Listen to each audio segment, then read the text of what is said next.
Hello, everyone. Michael Jordan fans are the best, and today we're going to be talking on the subject as if the NBA needs a new dynasty. First, before we get into that, let us welcome the panel. First, here we got Hoop God. How are you today? Hey man, good afternoon. Glad to be here. Another great episode. I'm ready for it. We've got AOH. How are you today, sir? Yo, happy to be here. Happy Sunday. And we've got Robin. How are you? Sports and Fitness Rants. Yo, what's up, everybody out there? Shout out to everybody in the chat. You guys know the deal, man. Shout out to everybody on the panel, man. You guys know what it is, man. You guys know what time it is, man. Let's roll. There's my line of cocaine. Yeah, let's do it. When you missed the live stream the other week, Robin, I was really tired. I'm tired today, but AOH is like AOH is talking about coffee and that you're the coffee that wakes everyone up for this show. Yo, Anyway, much respect, man. Much respect to you guys, man. I love being here. Absolutely. Hoop God. The NBA has not had a real dynasty. Nobody has won multiple championships since 2020. Do you think that the NBA needs a dynasty? Do you think that's what's the problem for a lot of the viewership and entertainment? Do you think the NBA needs a dynasty? Yeah, I absolutely do. And the reason why I'm saying that, for example, with all due respect to the 60s, since the inception of the modern NBA, so let's say circa 1979, 80, the reason why dynasties are good for the NBA. So prime example, when Magic Johnson reestablished the Lakers winning culture. Okay. Now you have the intrigue of, okay, who can defeat them? Of course, they got beat by the Houston Rockets, and then 1982, they get right back there again, right? Now, I'm just going to fast forward a little bit because from the time they won their first championship and then the Celtics ultimately won the next season, well, what was always the discussions? When will Larry Bird and Magic Johnson, when are they going to meet up? That's the hype. It finally happens in 1984. It comes to an head, and ultimately Larry Bird wins that first matchup. Okay, they come right back because now you got two things going on. Can the Celtics defend their title? Hey, can Magic Johnson redeem himself? That's all the speculation that's talking. That's the conversation. We know what happened. Magic Johnson comes back and he usurps the tragic Johnson and wins in 1985. Okay, now can they ultimately defend their title? Well, no, they get knocked off by the Houston Rockets. Larry Bird goes back and wins again, 1987.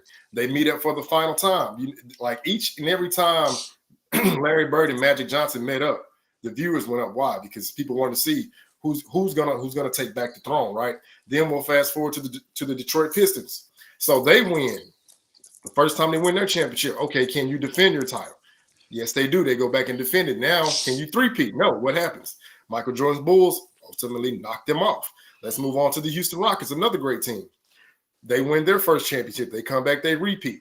Now, during the reason why I'm using the repeat and then three-peat method is, once you're defending champions, everybody is giving you their best shot. You know that when you play certain teams, especially teams that you may have beaten in your route to the championship, you're going to get their best shot. You're going to garner ratings.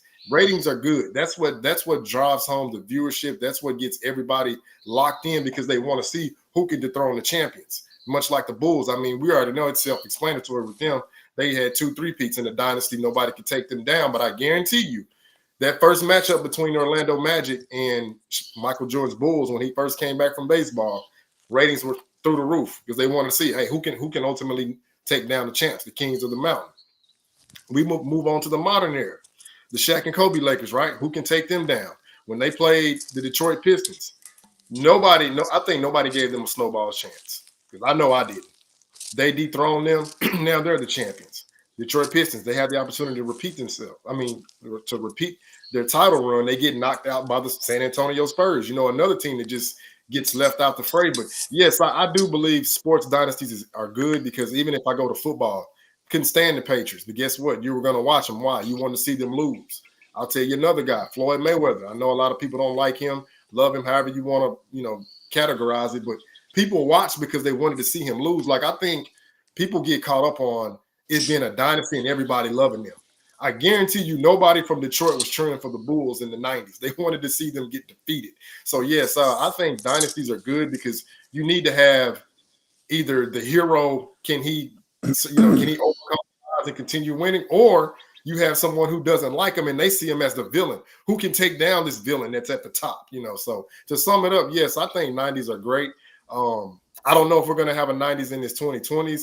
I mean, it's 2024, so I guess we still have time, but I'm just looking now like it seems like we're getting a new champion every year, and I'm not saying it's bad, but ultimately, if we don't get a repeat champ or if we don't get like someone that can establish themselves like the Warriors did in the 2010s, I just don't know how well that's going to work out. So, yes, just in my theory, yeah, I do believe dynasties are ultimately good for sports. AOH, what do you think about that? Or what do you think about this at all? Hoops God gave me a lot to think about there, because I was going to approach this by asking people about. I was going to compare it to this supposed need for there to be a face of the NBA, because I was going to challenge that. I was like, why? Why does there have to be a face? You're always going to have your popular players, the people that you like the most. But I don't remember in the past it being told to us that someone was the face of the NBA. Now it seems like it's presented as though the NBA can't function unless they crown someone or name someone the face. I'm like, do you really actually have to have a face? But now, with the way that Hoops God has presented it, it's the good guy and the bad guy, the villain thing a little bit, or you are the good guy long enough that you become the bad guy, and people like with Jordan. By the time Jordan was done, I was rooting for the Jazz. I was like, all right, come on, man, give someone else a chance. And the villainization thing is complicated because that's one of the excuses I've heard given for LeBron James, even though he, as we can see, his on-court play is shit. He still, I guess, controls the media and the narrative. And so people either love him or hate him. And clearly I'm involved because I want to keep proving that he does suck. But there's a counterpoint to that. I heard that the in-season tournament game that they had to play to get into this year's playoffs was one of the lowest rated ones. So I'm not sure the villain thing is working in that particular with that evidence. But okay, I know I'll wrap it up here. Again, back to what Hoops God said. If you don't have the dynasty, then the networks don't have the opportunity to keep showing the faces of the good guy and the bad guy. So I guess from that perspective, yes, you need them to continue to be successful teams as long as you have the good guys and bad guys or whoever is being marketed as rivals. Well, their teams need to be winning in order for the networks to be taking advantage of their existence in the league. That's kind of going out the window, though, with the way these players hop around teams. So as long as the media is willing to follow a player around and cover him, even though he's a team hopper, that sort of takes away from what was great about a dynasty, because the dynasty was associated with the players that were on that dynasty. Anyway, boy, that was a lot to think about. What do you guys think about that? Oh, I thought those were some great points. Robin, what do you have to say about what AOH said? And I was thinking about this topic before we came here today, and I kept coming back to one thing when we think about dynasties, whether they're good for the NBA or not. I came back to one thing, and it was the competition. And what I mean by that is a dynasty is only as good as the competition that it's beating. Mm-hmm. So what do I mean by that? So when we think about the dynasty in the 60s, right, with Bill Russell Celtics, oftentimes critics will try to tell you that Bill Russell's team was so superior and that, that's why he won so many championships. And yes, in fact, the Boston Celtics were a very, very great team. But the one thing that can't be denied is they played in many, many game sevens. There was a reason for those game sevens because they were playing against other great teams and other great talent. That's one of the things that we have to remember about it. The Celtics were often being pushed against Will Chamberlain's, right? The Jerry West. We think about these kinds of players that they were going against, the Bob Pettits. So that's the one thing that came back to me was the competition of these dynasties. So when we think about the Chicago Bulls, right? In contrast, people do the same thing. They'll say that Michael Jordan didn't beat anybody in the NBA Finals. That's why Michael Jordan and the Bulls were 6-0.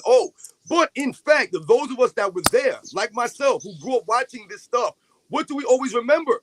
That it was Michael Jordan that had to come up with the clutch plays. It was Michael Jordan that was raising his level of play in order for the Chicago Bulls to beat a lot of these teams. When you think about the talent from top to bottom of a lot of these teams that the Chicago Bulls were facing, they were not more talented than some of these teams. The difference was Michael Jordan, his leadership, the way he finished these games. That's the things we've mentioned. So the dynasty was that much greater. That's what made Michael Jordan being 6-0 so impressive. Because they weren't this crazy stacked super team that had all this talent versus everybody else. And there was no way that they were going to win. There were oftentimes that the Bulls were facing against the odds. When we think about the New York Knicks, we think about the Phoenix Suns, we think about some of the teams, the Utah Jazz, there were oftentimes when the Bulls were against the odds. And we think about the flu game. So when we think about the dynasties, it always came back to the competition for me. We think about Tim Duncan's Spurs, for example. The reason why they're respected is because the competition they were going against all of those years, even in their Western Conference. You think about Steve Nash's Suns, right? The Shaq and Kobe Lakers, right? Then later on, the Kobe and Pau Gasol Lakers, Dirk Nowitzki's Dallas Mavericks, the Sacramento Kings in the early 2000s with Vlade Divac, Chris Webber, right? Jason Williams, Mike Bibby, all these players. There was a lot of competition in that Western Conference. That's what they used to talk about in those 2000s. So Tim Duncan's competition was stout. So the dynasty is respected. That's why Tim Duncan is respected. So when we think about the competition and then we think about the Golden State Warriors now, for example, what do we think about? We think about Kevin Durant going to the Golden State Warriors and tipping the balance. But we also think about the competition. And what does that point to? LeBron James. Because once again, there was no competition for the Golden State Warriors in the NBA Finals. So it weakens their dynasty, so to speak, and it weakens their respectability for me when we think about the dynasties and whether or not they're good for the NBA and the history. It's all about the competition. That's why Larry Bird's Celtics were respected. Magic Johnson Lakers, they were all going against each other. They were battling against each other. It's a competition. Yeah, I think those are all some great points. For me, I'm really on the edge of it, but I think all of you brought up some great points about the dynasties. So it's great to see parity, but you think about the 1970s and about how low the ratings were, and the free agency didn't exist.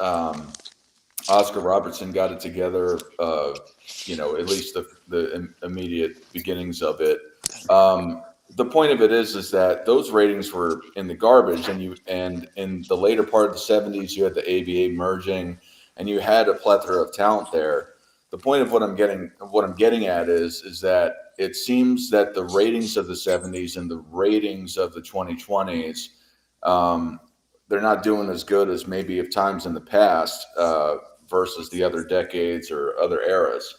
Now, the parity is great to see. Well, there is not one team that just has everyone's number, or at least the number to get to the end of the playoff tournament to win the championship. And so that's interesting to see if you're a basketball purist. But for the fandom aspect of it, I think it's terrible for the game.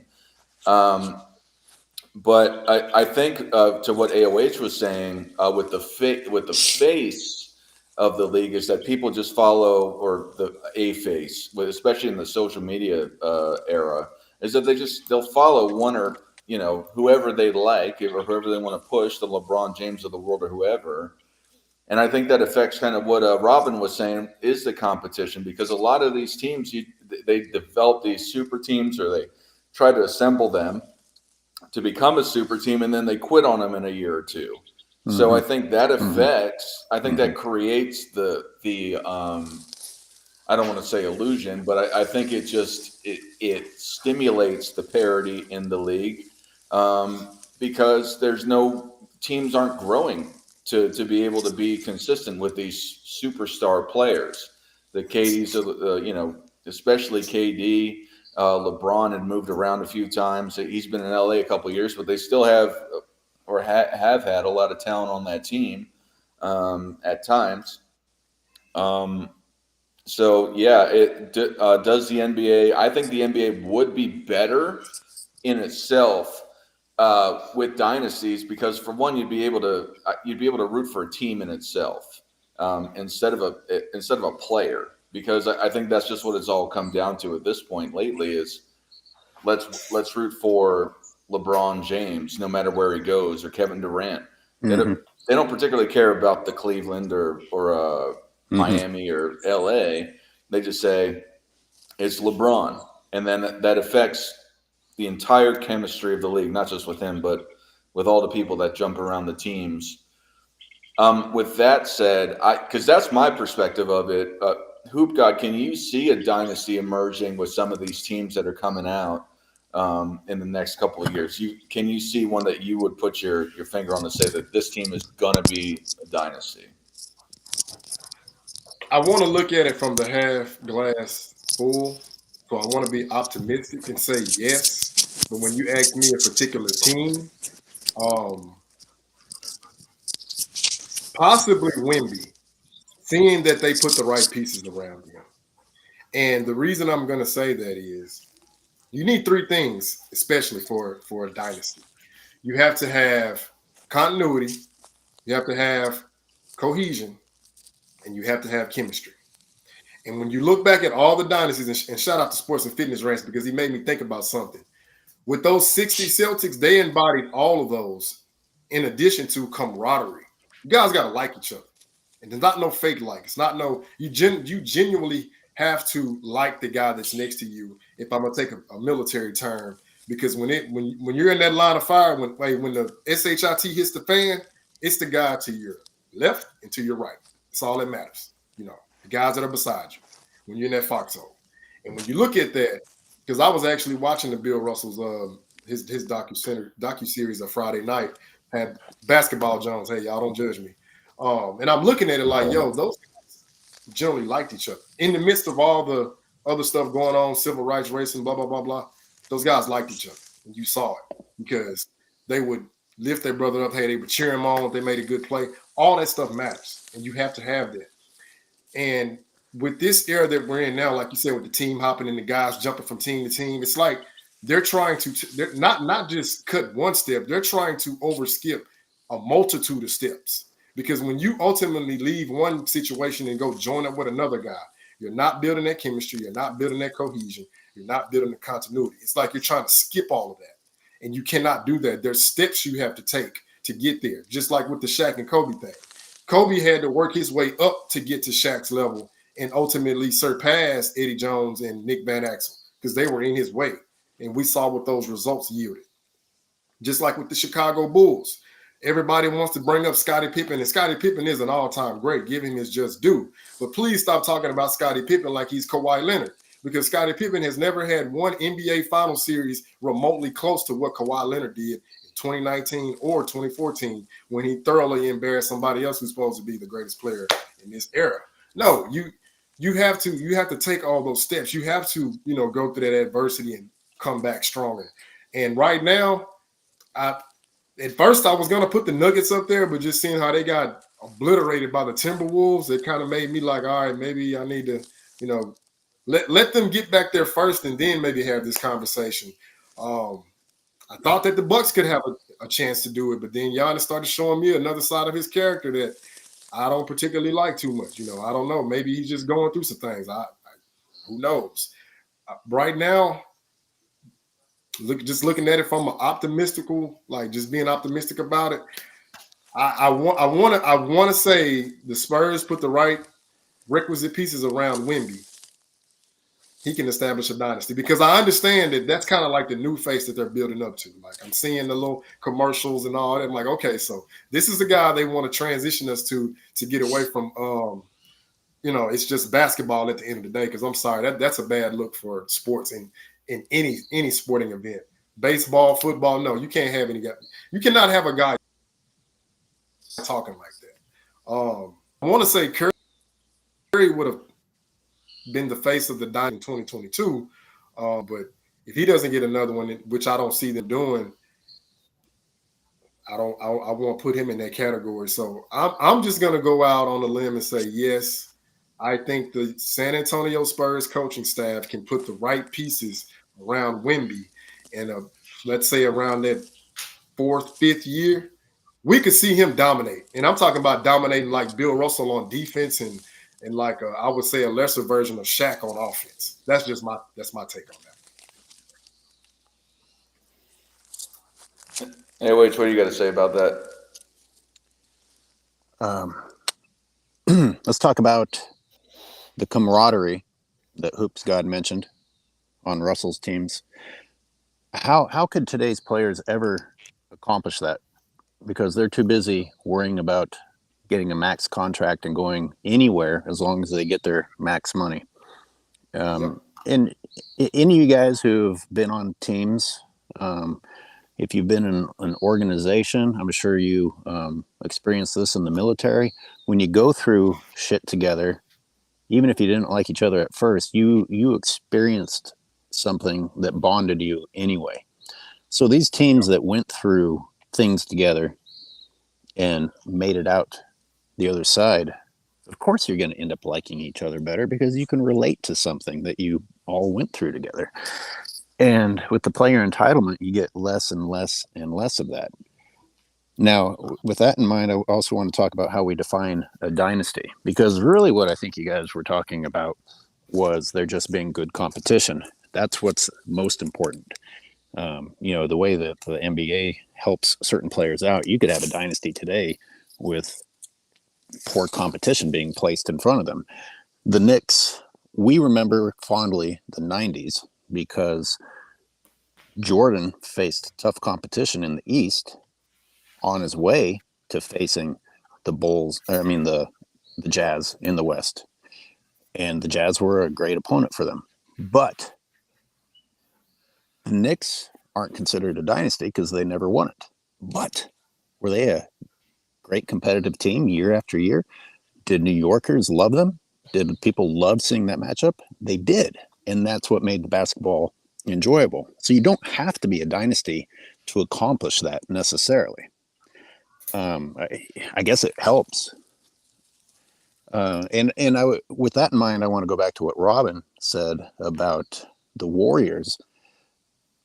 The same way that the Jazz had to go through the Rockets and the Lakers and the Spurs before they faced the Bulls. Maybe what was more impressive was the Warriors and what they did before they faced the Cavs, because the Warriors ruined the Rockets' big spending moves to try and win a title. They did that to the Clippers. They did that to the Thunder. They did that to the Rockets.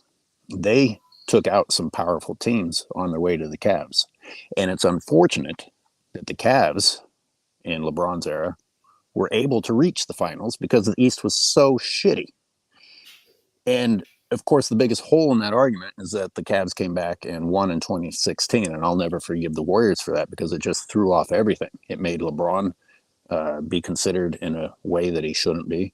It gave some sort of validity maybe to the run through the East, but you saw how that series started, and that's how the whole series should have gone. A lot of bullshit happened that just changed that series, and now it's, the damage can never be erased from Cleveland winning that. Sorry, 2016. So fucking depressing. I forgot what I'm talking about. Move on from me. All right, Robin. What do you got to say about that? Well, AOH has PTSD over here.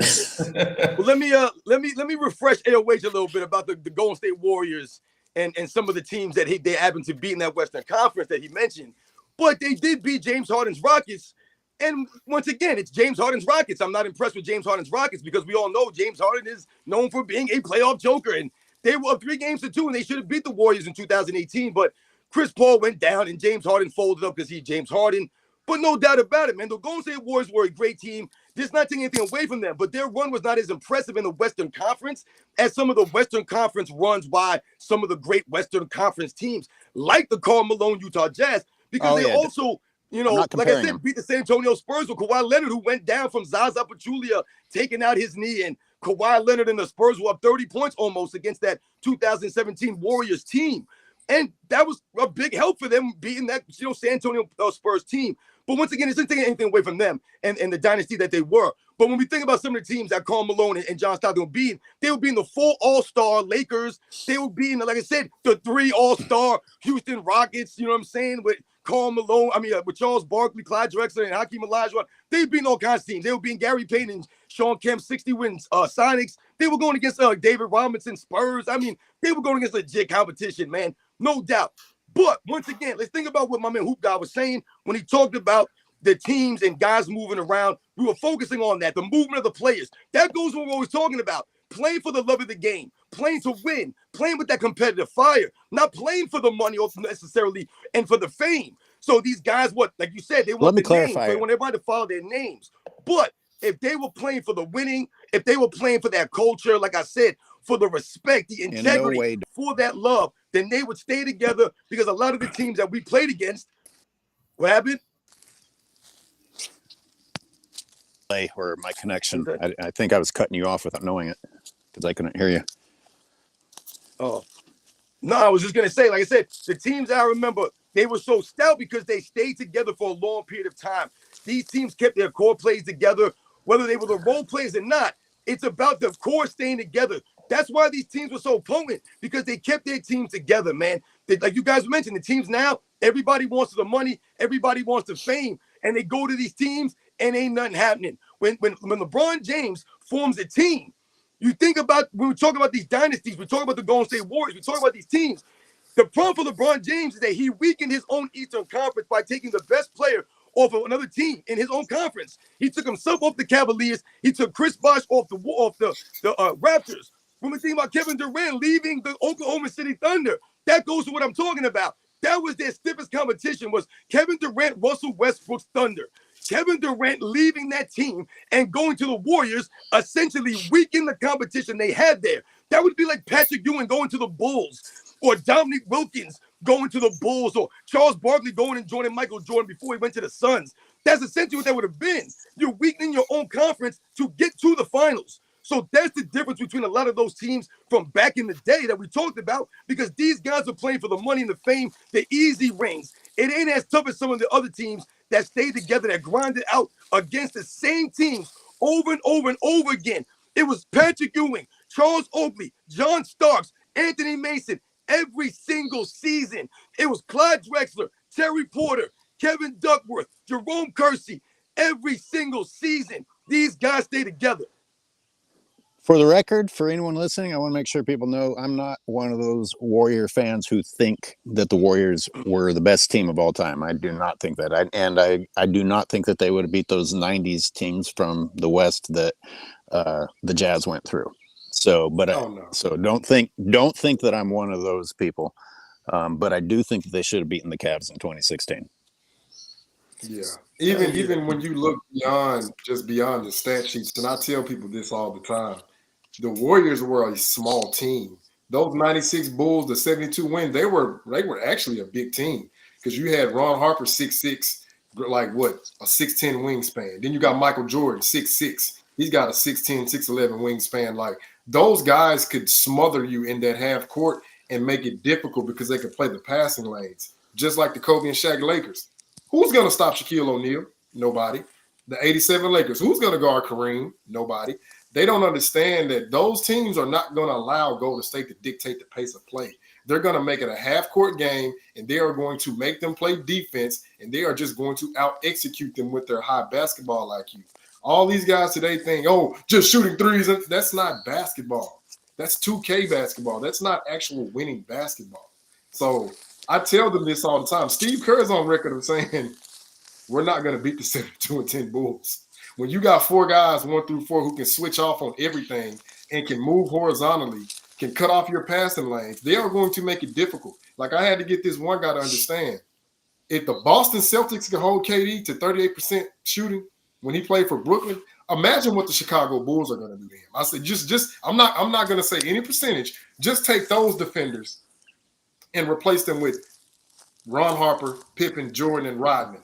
I'm gonna just leave it at that. You have to almost simplify it down to like a kernel. Like you have to be able to break it down to a kernel so they can understand. But no, I don't. That's a great team, like AOH said. But to me, it's not an organic team, because I would say an organic team was like the bad boy Pistons. You draft Isaiah, you make a trade for Lambeer, great role player. You draft Dumars, you draft Rodman. That's the core. Surround them with role players. Boom, they finally start winning. They get that admiration. Just like the Bulls. You draft Scottie Pippen. You draft Michael Jordan. You draft Horace Grant. They go through those growing pains. They start winning. It's more respected. But no, when you, again, take a shortcut, you're not going to be put up there with those greats. That's why I'm like that whole Miami venture. Okay, yeah, you could have three-peated, but a lot of people are going to say, yeah, but you had to join your competition. LeBron James robbed us seeing him go against Dwayne Wade in the playoffs, multiple playoffs. We didn't get to see him go against Chris Bosh, vice versa. We didn't get to see Steph Curry and Kevin Durant one time, but we should have seen that more. Because when you cripple the competition in your conference, then no, you can't be put up there amongst those greats. And I know they love to bring up Boston. I said, okay. But did Paul Pierce go get Ray Allen and Kevin Garnett from the East? No, they came from the West. Why? Because they couldn't win over there. The competition was too stiff. You weren't going to beat the Lakers. You weren't going to beat the Spurs. You weren't going to beat the Mavericks. So they were like, what, at best second-round teams? They go to the East, which strengthened the East, because at that time, like AOH said, yes, the East was weak. So, no, I tell them, I don't consider Boston a super team. They were a big three, but that's not a super team to me. They didn't weaken their conference. The Miami Heat weakened their conference, so no. Had they won, no, I still wouldn't put them in that category, because ultimately you join the guys that you're supposed to be competing against. Like my man Sports and Fitness Rant said. Can you imagine Michael Jordan going to the New York Knicks? I'll do one better. Shaq said out his own mouth, or if I knew it was cool to super team, I'd have just went to Chicago. Bruh, that's not even fair. Gross. That's almost like a glitch on a video game. Nobody's beating them. So yeah, I just had to sum it up with that one. And I also think that the Warriors being promoted as one of the greatest teams ever is actually a way to compliment LeBron James. What in people a maybe roundabout don't way, even, the people that, yeah, they're saying, oh, look what LeBron had to go through. Yeah. Exactly right. That's right. That's the whole thing there with that stuff, man. I just want to make one point, man. When you guys were talking earlier, man, like we're talking about, like you think about the San Antonio Spurs, for example, they were thinking about trading Tony Parker for Jason Kidd, man. You know what I'm saying? Before Tony Parker was really, known for who he became. And these are the kinds of things that we're talking about, keeping your team together. It was a reason why the Spurs were so consistent, because they kept their core together with Manu Ginobili and Tony Parker and Tim Duncan, and they always filled the guys around them. You know what I'm saying? The Matt Bonners, the Steven Jacksons, the Steve Kerrs, the Robert Ory's, the Steve Smiths. You know what I'm saying? All the other players that filled in around those Spurs teams throughout that dynasty run. Yeah, no, and I think I want to put my 2 cents on it too, with the whole camaraderie thing. And that just builds chemistry in total. And this may have been said specifically, but I may have missed it. But you need to have the friendship to build the chemistry. You don't have to be actual friends, but you need to be in the same fight. And the super team aspect, the player entitlement aspect of all of this is just totally demolished the aspect of team building, and for a large part of the league, in my opinion. It's just, you come together to build this crappy puzzle that you just tear apart the next year. It just doesn't, you gotta cut the pieces the right way. You got to figure out how they fit. And you just kind of try to put a puzzle together, and then you never actually finish it because you're so worried about getting the picture, not getting the picture right. Dart, let me jump on that if you don't mind, because Sure. Bringing it back to what the title of today's video is do you need the dynasties? Again, with my New York Knicks example, I think as long as the competition is great year after year and you legitimately think the team has a chance to win it, I don't need to see the same team win back-to-backs or even three-peat. As long, in fact, I kind of like the idea of more people getting a title, as long as it's a legitimate battle and it's the same dudes and you have the team to get behind. And with the player entitlement, like even with Derek Lively is likable, but you know what? As soon as he has a great series, you know what the announcers are saying? Oh man, that guy's gonna get paid next year. And you have the Dallas Mavericks faced with, oh fuck, we can't afford everyone that deserves a supermax, and then the team's broken up. And as much as I want to shit on these guys for chasing the money over dedication to a team, the amount of money they're giving these guys would make even the most moral person say, well, fuck, how do I say no to that? You know, I can go buy a country in a year or two. Yeah, I'm gonna buy an island in the South Pacific and, you know, start charging the natives. Somebody's taxing the podcast. natives. One of the old guys' podcast was talking about how in the old days, players had to worry about paying a mortgage. And so that was why they performed well. They kept their job so that they could keep their house. These guys have no idea what that even means. You guys are right, man. Go ahead, who got? Oh, okay, my bad. No, I wanted to follow up a point that AOH you stated. See, that's what guys don't understand, right? When I see them always talk about this one guy led in every statistical category, right? My question is, if you're taking rebounds from your big man, and that's how your big man gets paid, that's a conflict. Why would you be down there competing with the big man for rebounds? That's his job. That's how he gets paid. But if you got one guy trying to just snatch all the rebounds, all the assists, you got all the points, all the steals, all the blocks, okay, why do you even have teammates there if they're not going to be able to fulfill their role? Yeah.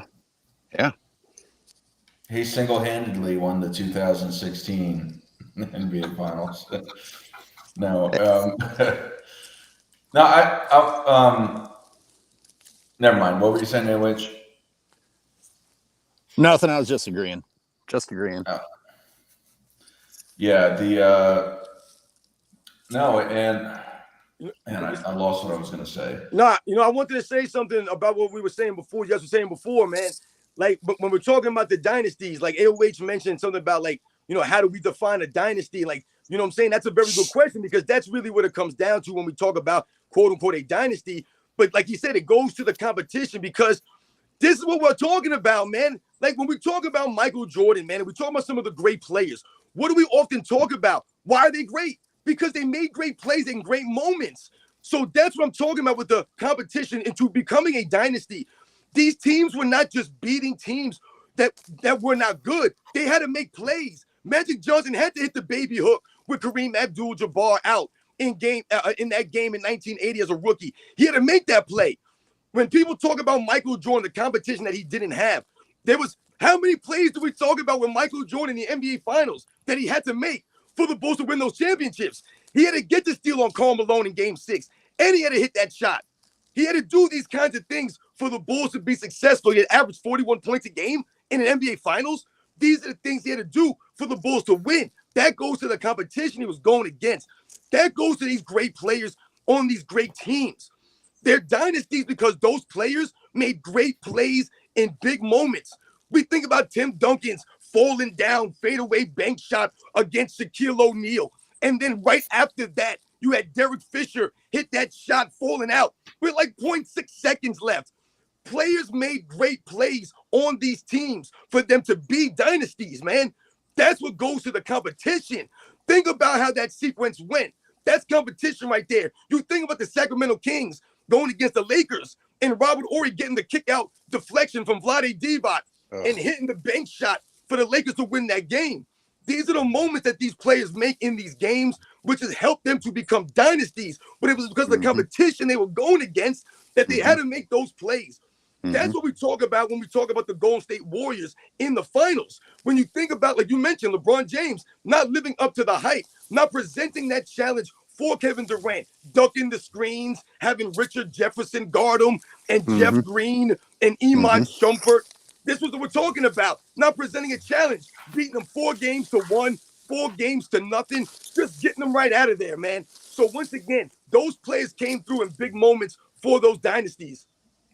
No, I wanted to add. I remember what I was going to say is because y'all were talking about the Warriors being used for LeBron to say that he's such a great player, but it doesn't make sense because although they went to the finals a bunch of times, what we're talking about completely contradicts the aspects that they were specifically a greater team than other teams. You can argue, and one thing that kills me about a lot of LeBron fans is that they'll pretend that the 2016 Warriors were the 2017 Warriors. Right, They're right, like, oh, right. they'll say that, oh, LeBron beat the greatest team ever. They're like the Warriors team, and then they'll go and they'll pretend that it was the same year, the same players. No, they got KD after. Now those years, those Warriors were still great teams, but they'll use that LeBron beat the 73-19 win Warriors, the greatest team of all time. I think most people, even though what's up? A lot of that is Draymond Green's fault because as soon as he signed with Clutch Sports, he started saying that shit.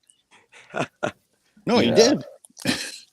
No, that's true. Yeah, I call him Clutch Mon. He's been a plant for them. Yeah. But it makes no sense because their argument is that LeBron beat a 73-19 win team, which is impressive, sure. But then they'll go and that team, I think most people would agree, because they didn't win the finals for one. They lost to LeBron. And then you look at the couple teams the next year, I think they won 68 and 23 or whatever the math adds up to. That's not the right math, but 68 and 13 or 14 or whatever, 69. I don't remember what their record was, but I'm mathing early in the morning over here. Yeah, it's crazy how they go and they'll push LeBron's legacy is because he's lost. You know what I mean? It makes no sense that he's great because he lost. It doesn't make any sense to me. Right. What do y'all think about that with LeBron losing to this dynasty of the Warriors dynasty of the 10s? Well, see, that's what happens when you know that this player can't overcome the adversity. Now you have to alter the standard. You have to be a spin meister and spin it into something else that has nothing to do with winning. Now you got to talk about the appearances and you got to talk about the statistical measure, all this stuff that's irrelevant. If you don't do what? Can I please quote the great Herm Edwards? You play to win the game. You don't play to just play. You play to win. So if you go out there and you're a defensive stalwart like a Bill Russell, okay, that's how you play to win. Or if you're just a flat out assassin and you can just carve people up like you're like a doctor performing surgery like a Kobe Bryant or a Michael Jordan, that's how you play to win. If you're one of the greatest shooters of all time and you have to have 4 eyes on you, creating easier shot opportunities for your teammates, that's how you play to win. I don't care about no leading in all statistical categories if you're not winning, because I call that, quote the guy from The Wizard of Oz, those are hollow stats. Those are 10-man stats. I don't care about that. Because if I turn this film on and I see that you can't hit 4 consecutive shots in a row, but yet your teammate over here who has the ability to get his shot at any moment has to come through and save you, no, I can't put you up there. So no, just me looking at it from a basketball periods. You play to win the game. I don't care about your statistical output. The stats are after the fact, because the first thing I want to know, did you win? Because if you didn't win, I don't want to hear anything else. It's all for naught.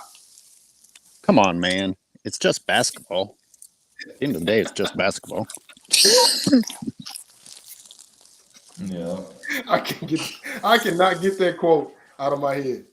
Like, seriously, I can't, because no other sport have we ever heard that. Not even a boxer it's just boxing.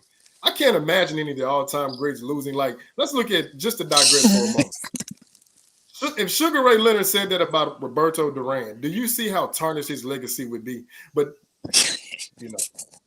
when you have the media behind you and you have an agency who can push these narratives that I guess they think we can't see through. I mean, I legitimately think Clutch Sports, I think they really think they can manipulate people. Like, bro, what y'all are saying is it's not even convincing. I mean, we can see through that.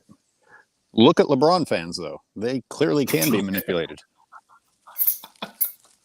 The standard will always be winning. Greatness is achieved through victory, not statistical numbers. Victory is what matters.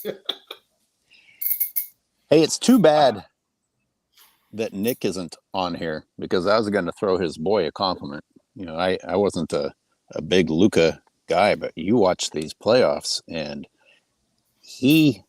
I'm gonna say something controversial here, but if out of the people on the floor between him and Edwards, if I was looking to someone that I thought was gonna hit the big shot, clearly Luka is the guy who doesn't look afraid and is gonna hit the big shot. So with that in mind, they should have been comparing Luka to Jordan before they compared and Edwards to Jordan.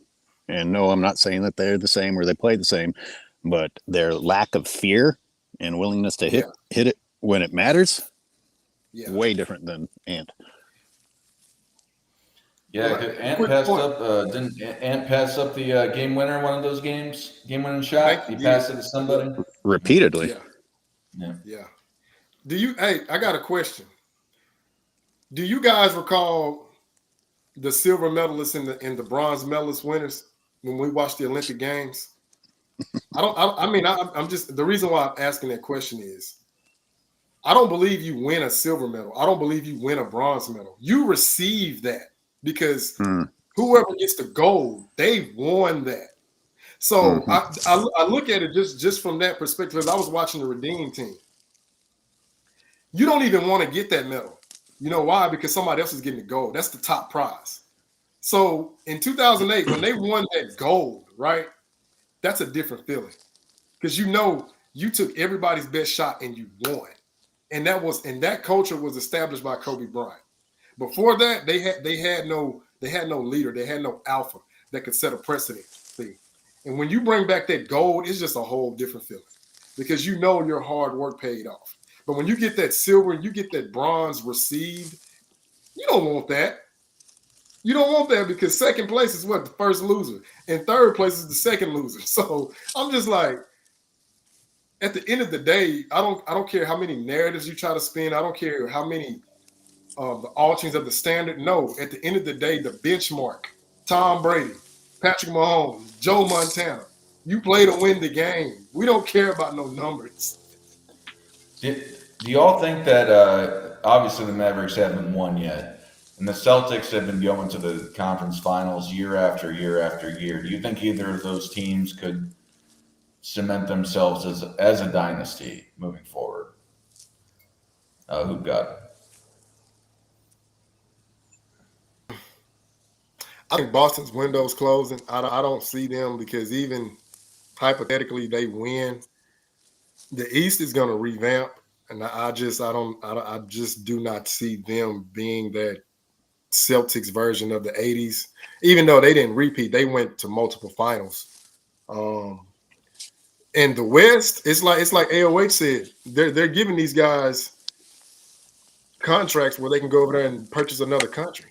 So are we gonna get an influx of guys who are gonna say, no, I don't want the max because I can get the rest in endorsements? You know, I think that's what a lot of people don't understand. If you look at Golden State, ultimately, that's how they were able to keep those guys in concert with Kevin Durant because they had other endorsements, you know, where they could take a little bit less than the max. But no, the way these guys are now, they're so caught up with the brand. It's everything else first, basketball on the back burner. Yeah, can you imagine losing a series like they just did, the T-Wolves, and getting paid as much as you do and still having on your mind to carry a certain product out to that podium?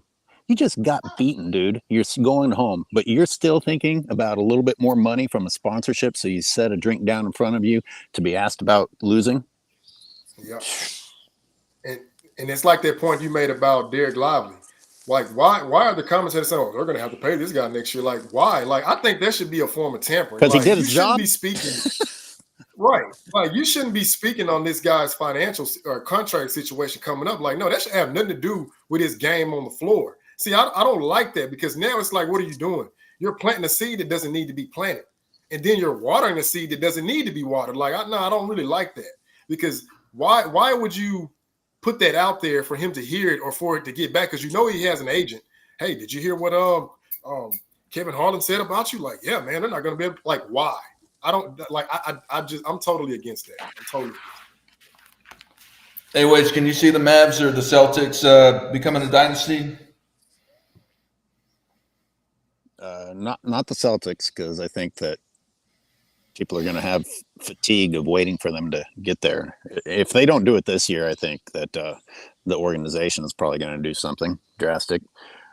Mavs closer, because they have the young role players who actually seem like they're happy to be role players, and the leaders, Kyrie and Luka, are not the type of people who are going to do to them what LeBron did to Kyrie. You know, they're going to acknowledge everybody for what their piece of winning was. Luka acknowledges Kyrie and the rest of the team. Kyrie acknowledges Luka and the rest of the team. They would have the potential, but the money is going to be the problem. You know, these are young people. You remember how easily influenced you were when you were young? You weren't a grown man with your built-in security. You start hearing shit, and it will affect the way you think. And unless you were raised exceptionally well, you may not have the mental strength to say, hey, I don't need to listen to you guys. I'm happy where I am, and I'm making enough. Do they have the maturity to think that? We'll see. Robin, do you think that either the Mavericks or the Celtics can become a dynasty? Or will who cares, become a man? It dynasty? doesn't matter. It doesn't make it. Who cares? It don't matter, man. Nah, I'm playing, man. Nah, man. Like, you know, like maybe, like we were talking about the topic. Is it good for the NBA, a dynasty? I think it all goes back to the competition and the respect. That's what AOH is talking about. The respect, man. Are these dynasties going to be respected? Are these guys going to carry themselves with the integrity, with the honor? Once again, we got to fall back on the love of the game. You know what I'm saying? Like, that has to be the core for a lot of these guys, man. I understand a lot of these guys come from rough backgrounds. Maybe they're not, you know what I'm saying, as privileged as a lot of other people are, man. So the most important thing in their life might be getting that money to take care of their family, things of that nature. But ultimately, at the end of everything, it must be the love of basketball that leads you this far at this point. You can't be just going by off of what you might get from the NBA. It has to be you playing for that love, man. And that's why I think a lot of these guys got to remember, man. And once again, that's all we want is to respect these guys that are out there balling, man. So we know that they respect the game, so that they respect the fans. Because once again, that's what it's really all about. If the Mavs become a dynasty, yeah, maybe that would be great, man. Once again, Luka Doncic, to me, has to stop crying and moaning out there on the court sometimes. He has tendencies to be that kind of guy, you know what I'm saying? So, you know, these are the kinds of things that go to people rooting for you and want to get behind you. These dynasties, man. The Celtics, to me, I don't know if they could be a dynasty because they've had many, many years now together. Tatum and Brown have been playing together for years now. They've had Al Horford there for years. You know, you add a Drew Holiday now. So for me, this season right here, this NBA Finals, they got to show and prove something here, man. They can't come out here and get waxed in the NBA Finals by Kyrie Irving and Luka Doncic, man. Because once again, when you talked earlier about Luka Doncic having that ability to take shots in big moments and make these shots, well, Kyrie Irving has already proven that he can do the same thing and that he's not afraid of those moments. So you have two guys on the court with the confidence in themselves, and the team is right behind them. Because what the Mavericks are doing, what Kyrie Irving and Luka Doncic are basically doing, is they're allowing the role players, the Liveleys, some of these other players around them, they're allowing them to play their roles. They're allowing them to be successful in their roles. No one's stepping on each other's toes. No one's getting jealous of each other and what they might be getting, appreciation for. Everyone's allowed to do their jobs, and Kyrie Irving and Luka Doncic are closing the deals, man. Mm-hmm. Yeah, I can't see either of these teams, honestly, going for years-long runs. I mean, it's just because they've been moving the pieces. They got Drew Holiday, they got Porzingis, they got on Dallas, they got Kyrie last year, let alone all the trades they made in the middle of the season. I mean, I'm not saying it can't be, but I don't see it happening. I think it's going to get mixed up again next year. I don't see any continuancy with this. I don't. I think that these guys just and like you're saying, Robin, with the Celtics, I mean, they've had time to figure it out, and they added a couple pieces, but are they going to get tired over it if they don't win this year? Who knows? But it's a good point. The other reason is the softness. You know, the little things, that get you over the hump. Maybe you would win the championship that year. There's another reason that might not happen, because a dude will sit out a playoff series with a calf contusion. No, you fucking play through pain and win. I understand people talk about extending their careers, but it's also the difference between you guys didn't win the championship that year. So you're not going to become dynasties when people are willing to sit out playoff games because of a discomfort. Right, that's part of going toward these guys getting that respect, man. Think about Dirk Nowitzki in the 2011 NBA Finals, man. There was no excuses for Dirk Nowitzki, man, when he wasn't feeling good going into that game 4, man. And LeBron James and Dwayne Wade were mocking him coming into the tunnel. There was no excuses, man. Dirk Nowitzki went out there, man. He didn't sit the game out. He went out there and he went out there and performed, man. There were many times that players could have sat out. They weren't feeling good. Maybe their team was up. Now, what you have in the playoffs, if a team is up 2 games to 1 or they're up and they feel like they can rest their player or someone's maybe sore, they'll rest these guys for a game in the postseason. And they'll be like, oh, well, we'll get one back at home, so to speak. That's what the Bucks did last year with the Miami Heat. And look what happened. It backfired. Mm-hmm. They sat Giannis for that game, and everything backfired on them, man. You can't be doing that in the postseason. That's what Joel Embiid's been doing. This guy never plays an entire postseason. This was the first year this man played all the games in the postseason, man, without missing any games. So, man, you run the money. These guys got to show up to these games. Kawhi Leonard. Hey, that's real. That's how you get your respect. Zion Williamson, Jimmy Butler. What you said about Dirk, that's how you get your respect. That right there.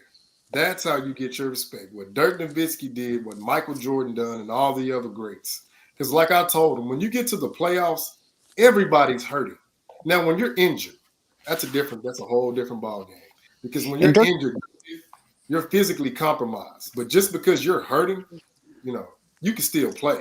Now, when you got the flu or something like that, that's justifiable. But to go out there and still perform and be that leader, that's how you get your respect. You don't ask for your respect. You go out there and earn your respect.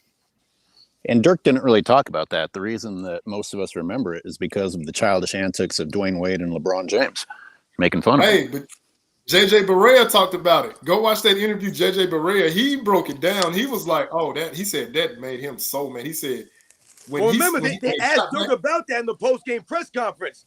And they asked him if he knew about that. He said he wasn't worried about none of that stuff, man. He was just out there playing. Yeah, that's what you call focus right there.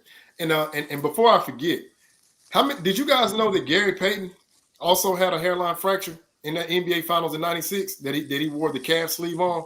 But he disclosed that later because again, that's something he could have just, all right, I'm gonna just sit out because I'm dealing with this kid. No, when you're hurting, that's an injury. That's not being hurt. Right.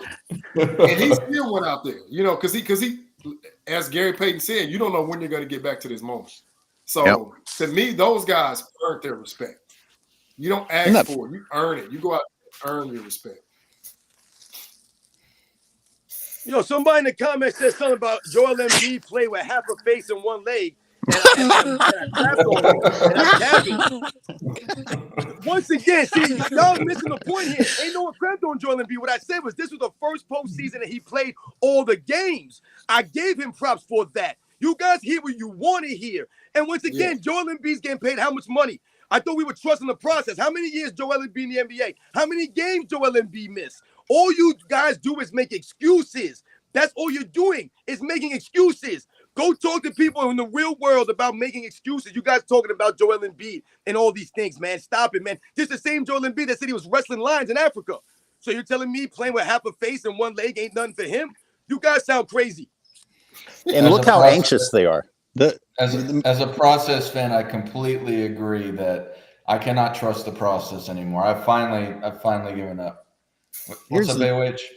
What maybe more frightening is how eager these fans are to find an excuse and embrace the excuse. Like everything is about, oh, okay, I could behave like a complete cunt as long as I have a pretty speech afterward to explain what I was going through in life. These guys are the trend going forward is going to be coming out to press conferences with their different casts and shit on, but now they're going to have sponsorships on their fucking excuses. Ridiculous. Yeah.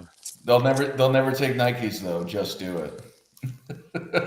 Joel Embiid never wrestled a See, lion. that's the problem with Anthony Edwards, man. My man AOH, he said something earlier about Anthony Edwards and Luka Doncic. That's the key difference. Luka Doncic is signed with the Jordan brand because Michael Jordan understands and recognizes and respects Luka Doncic, man. And who's Anthony Edwards signed with? He's signed with Adidas, man. Yeah. Yeah. He's definitely not his son. I've seen some memes where it was Maury memes with Luka Doncic and Michael Jordan, and it's like you are not the father. I just saw that. That was so hilarious, man. I was like, wow. But you know what? Again, that's par for the course because when you get those comparisons, you're going to get the backlash if you don't perform. So I'm not even mad at it because the media they hyped it up. But again, if you only have one option, when you start getting that comparison, you must win because if you don't, oh no, the internet they're not going to show you no mercy. I can't believe he admitted that he didn't work out like he was planning on going further. I mean, that's just a weird thing to say. Yeah. Man. Hey, Robin, Mr. Sports and Fitness Rants, you know that Gatorade's not good for you, right? And you guys know Gatorade's not good for you. Oh yeah. I don't drink Gatorade. I know that. Anyway, I'm bringing it up because they pulled This is that's a Michael Jordan drink. Yeah, and Michael Jordan ate McDonald's. Okay, he's every morning. Don't look to Michael Jordan for your health decisions unless you're a machine that can play anyway like he did. But I'm bringing this up because of them pulling the beer out of Luka's hands. Dude, a beer is better for you than a lot of the shit that these guys are putting on the podiums in their press game conferences. That's good news for me. That's why the kids have to understand, man. Just because these guys advertise these things, man, or something like that, doesn't necessarily mean that they're using these things. They're, like I said, actually taking these products, man. So once again, when we talk about be like Mike, it's not about eating McDonald's or drinking Gatorade necessarily, man. It's about everything that Michael Jordan represents on the basketball court, man. You know what I'm saying? Everything that we loved about Michael Jordan. So when we think about, these guys drinking beer or whatever they're drinking, man, and we talk about health and things of that nature, once again, we cannot compare ourselves necessarily to a freak athlete. Freak. I always say on my channel, how often do you run into people in your everyday life that are 7 feet tall or 6'10", 6'9", 6'8", man? You don't see these people as often, right? You see other kinds of heighted people, man. There's a reason for that. A lot of these people, they're freaks, man. You won't see these kinds of people. Michael Jordan could do whatever he wanted. The man could make it rain out there. He could not sleep for days, apparently. Go play 36 holes of golf, come back and dominate the Olympics. This is what the man could do. He could never sleep and do these things, play cards all hours of the night, smoke cigars, drink whiskey, whatever you want to do. Not everyone could do those things. There are people who smoke cigarettes for a year and they get cancer. There are some people who smoke cigarettes for 30 years. Nothing happens to them. This is the way life is, man. What you want to do is, once again, put the odds in your favor. Do the right things. Make smart choices, man. And once again, man, life ain't promised, man. We'll get a super chat real fast from Pierre Lynch. Thank you, sir, for $10. He says, "Hey, Dart, I'm so tired. I worked on a friend's podcast until 5 a.m. Hello to Hoop God, Robin, and AOH." Hello, man. Well, I'm glad that I'm sure he appreciates your help on his podcast, and thank you for the super chat. Hope you're doing well otherwise, other than being tired. But yeah, you guys want to talk on the subject? Any more questions on the subject, or do you want to start taking the line or opening the lines up for calls? Or you can open the line. Yeah, take a call. Let's do it. All right, for everyone that doesn't know, the easiest way to call in is to come to my page. Michael Jordan Fans Are the Best. If you've liked what I had to say, please subscribe on the way in the door, as our friend on Common Sense would say. Otherwise, I've dropped a link in my channel. And if you'd like to call in, just click on the link, accept the audio and video permissions. You'll be able to talk to us and ask a question or comment on what we've had to say. Yeah. And I need some furniture. We don't know because we can't see you. I know. I don't. I look like I'm just look like a fat Greek waiting for grapes to be fed to me. That's what I look like right now in the camera. So laid out like a freaking seal, getting up from flipping over on its back. I'm not that fat, but still, it's not a flattering position I'm in. It's those food dyes. See, you got everybody in the chat talking about Gatorade now. See, what you guys want to avoid, man, when we talk about some of these drinks, man, is those food dyes, man. Those red, yellows, and all that stuff you see. Look for those things, man. That's what you want to avoid. Yep. Welcome, Jamal. How are you today, sir? Hello. Jamal, you got your YouTube on.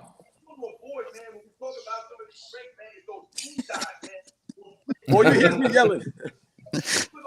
Jamal, you hear me? We can't hear you. I can hear you that you've called in. So can you hear me? Okay, y'all can hear me now? Yes. There he is. Hold on a second. All right. Somebody says avoid haterade. That's Michael Jordan's drink of choice, man, or at least on publicly. There's so much sugar in that shit, first of all, even hear before me? you get to the other stuff.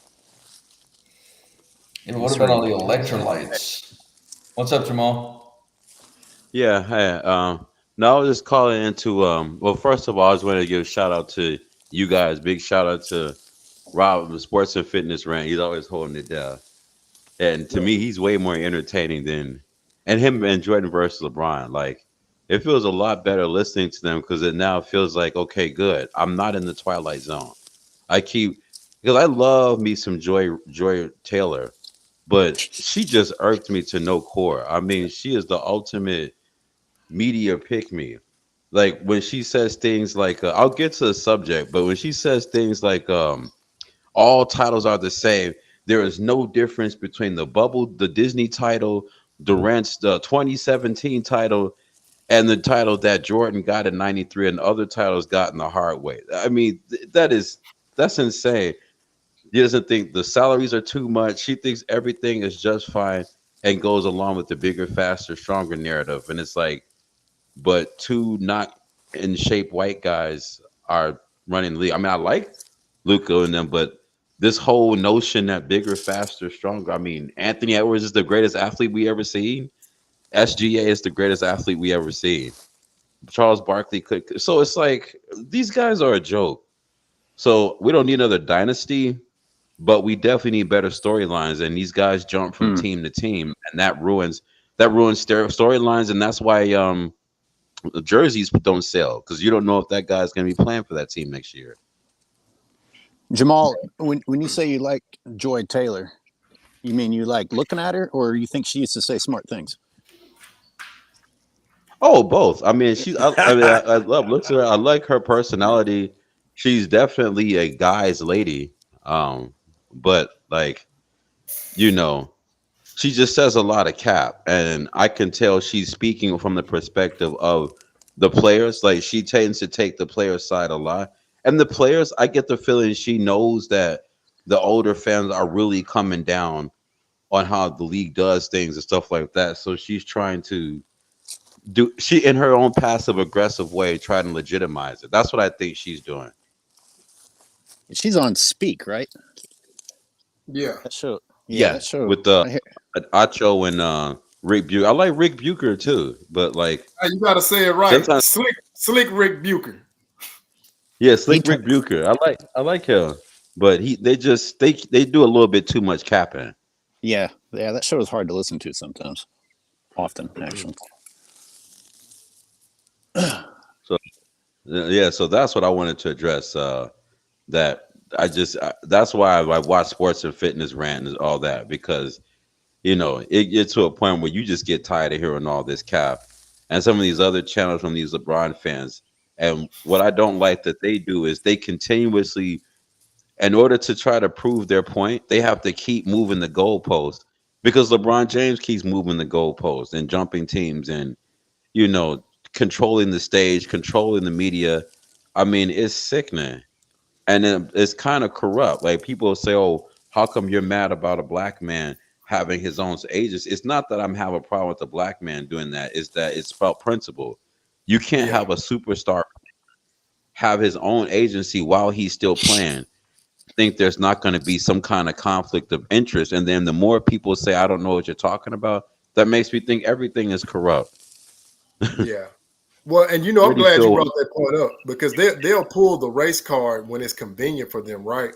But then I always ask Hmm. them, okay, where was this plea for sympathy every time the media tears down Kobe Bryant? When you have these certain platforms like First Take, and I want like a Stephen A. Smith. Like, there's no reason Shaquille O'Neal has to constantly correct Stephen A. Smith and say, no, my guy deserves to be in that GOAT combo too. But then I'll go even further. They'll say, "Oh, why are you mad about a black blah blah?" I'm like, "Well, why do you?" And I asked him, I said, "How many times do you speak up when Isaiah Thomas has to constantly do what? Tear down Michael Jordan?" I'm like, as great as Isaiah Thomas, as phenomenal of a player that he is more known for taking shots at Michael Jordan than he is his own career. Because a lot Hmm. of these kids playing today, they only know that Isaiah Thomas is playing for the Boston Celtics. They don't even know that there was an Isaiah Thomas that played for the Pistons on one leg in the 1988 finals that Do put you up mean 25 points. do They you don't mean the know about it. sports commentator? Yeah, Do you mean yeah, the exactly. And I always ask them, I'm like, don't pick and choose one little isolated event to play that. If you're gonna play that race card, play it for everybody. But don't do it to try to make Right. one guy the victim, because now you're being a hypocrite. So no, I agree with what you're saying, because that lets me know when they're doing that, they're desperate. Like, they're beyond desperate. And we're in the fake woke era. You got LeBron fake reading a book and putting on glasses and just doing so much antics, where it's like, just And be real, man. Like, he's always on the first page. He's never in the middle of the book. He's on the first page. first page in the on the at the table of contents. Like, this guy is a joke. Everything he does is for show. So now it's like, if Nike is telling you, and who's to say Nike's not doing the same thing for Kaepernick too? I don't want to get into that, but the point I'm making is, if you go from Nike telling guys in the '90s, don't speak up, because you don't want to alienate people, to having Nike say, "Hey guys, act woke and be pro-black," it's like, you guys are both being puppets for Nike, but at least one group of guys is being real and they're saying this about business. This other group is using social activism for business purposes, and it's disgusting. Well, yeah, and Oh, what you're saying is valid, because look how they did Kyrie. Robin? What were you gonna say? no, I was gonna say, yeah, we definitely going into the weeds right now. But what I want to say something, as it pertains to what he was just talking about, and people, like I said, you guys are alluding to this off the field, off the court type of deal. In the 90s, it wasn't, I feel like it wasn't necessarily that, you shouldn't speak up or you shouldn't do XYZ. Is that you didn't have to do these things. Everyone was allowed to be themselves. There was Yeah, nothing wrong with you being quiet. No one ever thought Michael Jordan was doing something wrong for not speaking. I never thought that. I don't know who ever criticized Michael Jordan like that. Only people who were into politics and let that kind of stuff run their lives are worried about those kinds of things, man. So when you in the 90s, in my opinion, you were allowed to be yourself. If you wanted to be vocal, you could be vocal. You could be Charles Barkley. You could be that kind of guy. You could have that charisma. If you wanted to be kind of back in the weeds, you could kind of be that way too. Yeah, If you wanted to true. tiptoe the line like Michael Jordan, you could do those things. It didn't matter. You fit your personality, who you were, and people respected you for who you were, how you carried yourself ultimately, and everyone respected Michael Jordan, man. When we think about the guys today, my problem as it pertains to this kind of conversation is that these guys will speak up, they'll do XYZ, but then they cannot take the backlash that comes with those things. Whether the response is good or negative or bad, whatever it is, They can't take it. So what happens? They play the victim now. Everyone's a victim. Instead of standing up for whatever you believe in and standing on that, they don't do that. So look at LeBron James, for an example. He'll delete his tweets. Instead of standing on these things, standing on what he says, he'll delete these things because he realizes he's just talking out of his ass right now. So these are the kinds of things I have a problem with a lot of those guys. But when you mentioned Joy Taylor and her talking about every championship being equal, there's no way in hell that could be true. Because once again, this is what we're alluding to right now in this video, on this live stream, is that's the competition is what makes you a great dynasty. That's what matters the most, is who you're going against, the way you went about your championships, the way these guys battled through pain. They didn't sit out games or load manage. None of these things. We talk about the Disney championship. How is that the same as some of the other championships? When these guys didn't even travel, they had no crowd in the stands. It can't be the same thing. It's definitely not. It's crazy. I wanted to say something that you talked about, Jamal, because I brought this up recently, talking about the bigger, stronger, faster thing, and you mentioned Jokic and Luka. I went on to another channel 2 days ago because they were making a special about my friend here, and Yeah, I saw that. asked the guy, I said, because he started talking about bigger, stronger, faster. And I said, isn't in sports, isn't the whole way of being dominant in sports is being able to control and manipulate space to be able to do the actions you want to do, whatever sport you're doing? And he's like, yeah, but it's really hard to do that. Of course, but that's what matters, because you having a fast first step has nothing to do with how you're able to counter any sort of defensive action, or if you're in the low post, how you're able to counter and make space to make a shot or a jump shot, or controlling the distance for defense, or all these aspects of the game. This is just for basketball. This goes for any sport. The bigger, Right. stronger, faster narrative it's an aspect of it. I'm not saying that it's something that doesn't help, but that doesn't make you a great player. It makes you a fast player. It makes you a strong player. It makes you a taller player. But people will get cooked otherwise. You know what I mean? It's just by slow, athletic white guys, as a lot of guys like to call these guys. Not that they're not, but just to the point of is that it's funny how people will just disrespect people that know how to play the game and just lean on the guys that have these natural athletic abilities. And I had also asked, I said, why do they draft based on potential versus actual know-how? And he's like, well, it's harder to find a guy that has the athleticism. I don't know, man. It seems like that's all they draft nowadays. So, I think it's kind of easier to find it, but I don't know. I was That's just a listening. sidebar. I was listening to The Odd Couple the other day, and Broussard and Parker quoted apparently an actual sports columnist who said that watching Jokic is like watching baseball or watching paint dry, or he really shit on him.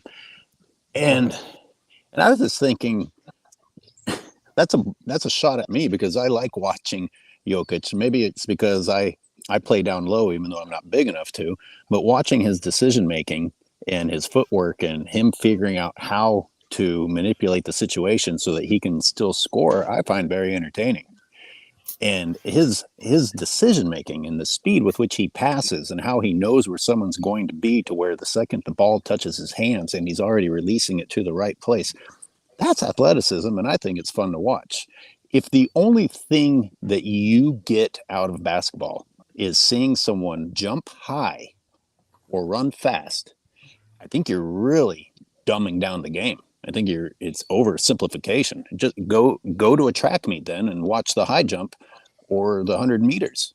It's way more. I mean, don't get me wrong, I'd love to have more athleticism, but to say that someone isn't fun to watch just because they aren't doing those two things I don't think that's a very intelligent thing to say if you're supposed to be a basketball fan. And I love when those Context, casuals use that casual argument about bigger, stronger, faster, right? So I always ask them, who's your top 10 point guards? Because I just let them set themselves up. And I'm hearing everybody they're naming. So when they get done, right, customarily I would hear John Stockton being top 3, top 5, somewhere in there. And I always ask, you said bigger, stronger, faster. I'm like, okay, well, none of those guys that you mentioned are bigger, stronger, and faster than Steve Francis or a Russell Westbrook or a Baron Davis. Like those guys are big, strong, and fast. None of them are in the top 5. Then I'll even go further. Derrick Rose. They'll say bigger, stronger, faster, but I'm asking them, okay, well, Sean Kemp has to be the greatest power forward of all time. Who's bigger, stronger, and faster than him at his absolute prime? Now, don't get me wrong. I'm talking about Sean Kemp with the Seattle Sonics, Supersonics, like that. And then they'll name everybody. He's nowhere to be mentioned. I'm like, okay, but you said bigger, stronger, faster. I'm like, so I'm trying to contextualize bigger, stronger, faster, yet none of these guys fit the mold. I'll give you guys another example. Look at Gerald Green. I don't think anybody in the NBA amongst backcourt players had a higher vertical leap than him. Like, dude could jump out the gym. What was he at best? A role player coming off the bench. So I'm like, when they say this, right, it's like they'll say that hoping that it's just, I'm going to throw this and hope it sticks to the wall. Because anybody that knows basketball can easily dissect that. And when they say bigger, stronger, faster, I'm like, okay, well, Dennis Rodman was stronger than Larry Bird, was faster than Larry Bird. I won't necessarily say that he wasn't bigger than Bird. Of course, Bird was like 6'10" and a half. I said, but with him being faster and so much stronger, well, how come Larry Bird used to customarily light him up before he had his back injury? Like he would tell, hey, Chuck Daly, Chuck, put somebody on me. He's already got 30 on Dennis Rodman. I said, no. When you're playing basketball, it's a skills and a fundamental game. Like Tim Duncan ain't jumping out the gym, yet he's the greatest power forward of all time. I mean, come on, man. I'm like, they'll look at the stats and just try to justify, oh, this guy did that. But I'm like, well, how did he do it? Well, what do you mean? Did you even watch the game?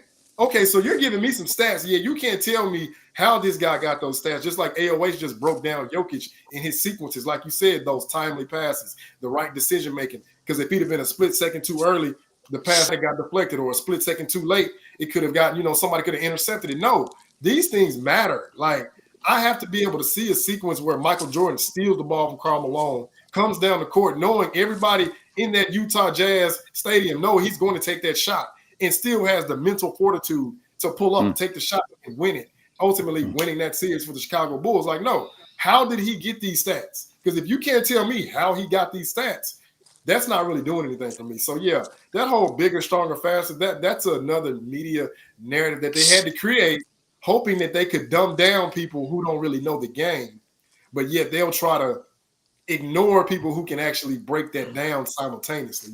So it's just funny to me. But yeah, I had to wrap on that point. Real fast. I wonder if he would have passed the ball. Oh, real fast, Jamal. Robin, you got AOH got a super chat, but it's directed towards Robin for $2 US. When are you going to get your super chats back again? Yo, shout out to my man Hayden Phoenix, man. Yo, much respect, man. Thank you for all the support. Yeah, next month I should be back up and running, man. I should be monetized. Like I said, if not, who cares, man? It don't matter. I'm still gonna be here doing my thing, but hopefully next month, guys. Yep. What were you saying, Jamal? No, I was just about to be a bit of a smartass and say, well, I wonder if Jordan would have passed the ball, would they have said he made the right basketball play? Oh, yeah. Hey, that's a good point. Because I always ask this question. Why didn't Ray Allen pass the ball to LeBron? He was wide open. He was waiting for the ball. I asked those questions like, did Ray Allen make the right play? I mean, I don't know, Because LeBron just missed that shot twice right before that. I watched that game a lot, or not in person, but I was watching that, and especially as a Spurs fan at the time. Oh, God. And they made that run that last minute, and that happened. I'm like, dude, just get the rebound, man, and just end the game. But yeah, it was such a painful sequence. I also watched live the Kawhi shot over Joel Embiid in that Game 7 a few years ago in the playoffs. That the most roll, however you want to describe it. It was that roll-in was designed by God for Kawhi Leonard. I don't think anyone could do that. That was such a crazy roll-in. So I have the worst luck with watching stuff like that. Anyway, I'll get out of here now. But yeah, it was nice talking to you guys. Thanks, Jamal. Absolutely, Jamal. Man. Much respect.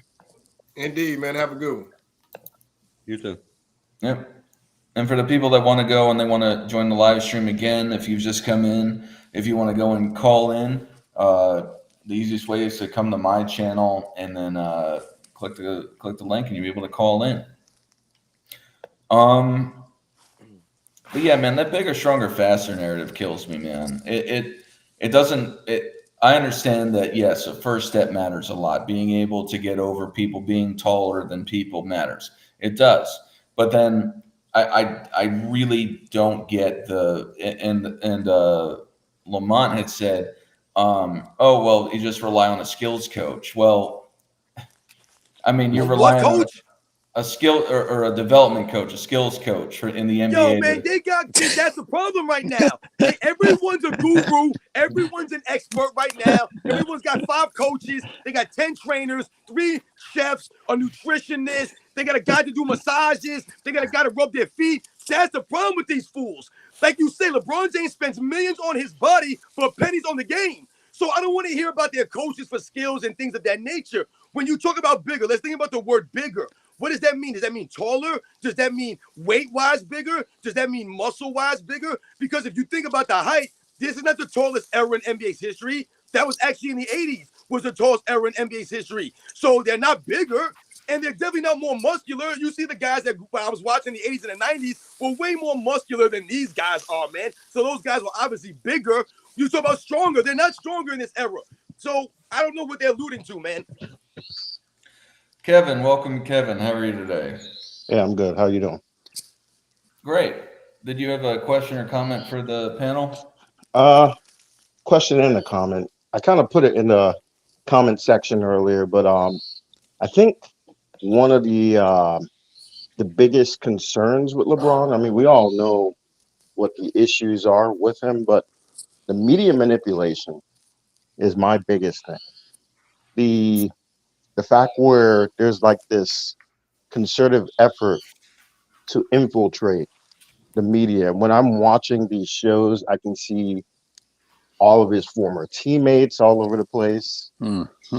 I can see if we go back in history and we're looking at the Warriors, and there's just like this infiltration by putting some sort of a double agent player so he can keep tabs on everything. And when we talk about inorganic success, I think that's what really separates him from Mike and Kobe.